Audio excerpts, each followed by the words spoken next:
मोदी साहेबांना सांगून मला त्यांच्या मंत्रिमंडळामध्ये बसवले,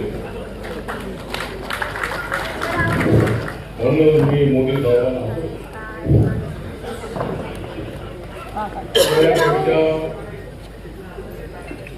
महाराष्ट्राच्या राजकारणामध्ये अशी परिस्थिती आहे की ज्यांच्यासोबत त्यांना सत्तेवर ठेवूपर्यंत त्यांच्यासोबत राहतो. आता गट छोटा गट आहे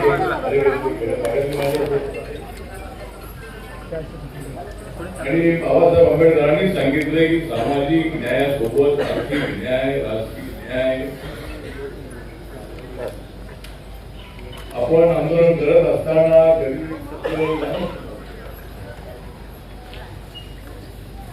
आणि सत्तेमध्ये कसं जायचं हे माझ्या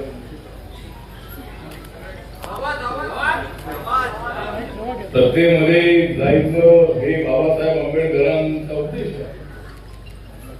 बाबासाहेब आंबेडकर सुद्धा केंद्राच्या मंत्रिमंडळामध्ये होते. मला महाराष्ट्राच्या मंत्रिमंडळामध्ये सुद्धा जाण्याची संधी मिळाली. त्यावेळेला या महाराष्ट्रात होती काँग्रेसची आली, म्हणून मला मिळाली मंत्रिमंडळामध्ये संधी. आणि आज देशामध्ये आहे नरेंद्र मोदींची आंधी, काम मिळणार नाही मला मंत्रिपदाची संधी.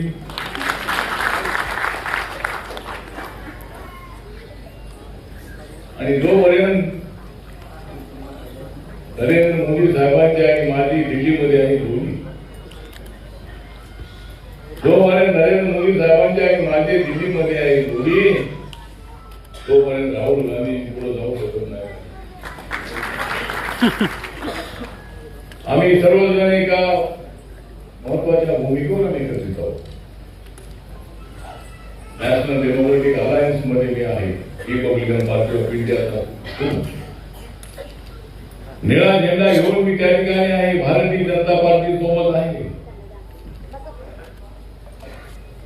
आणि माननीय बाळासाहेब ठाकरे त्या काळामध्ये होते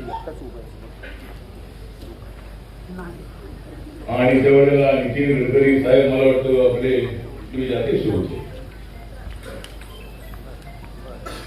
त्यावेळेला बाळासाहेब मला म्हणाले की तुम्ही आमच्यासोबत आलो नाही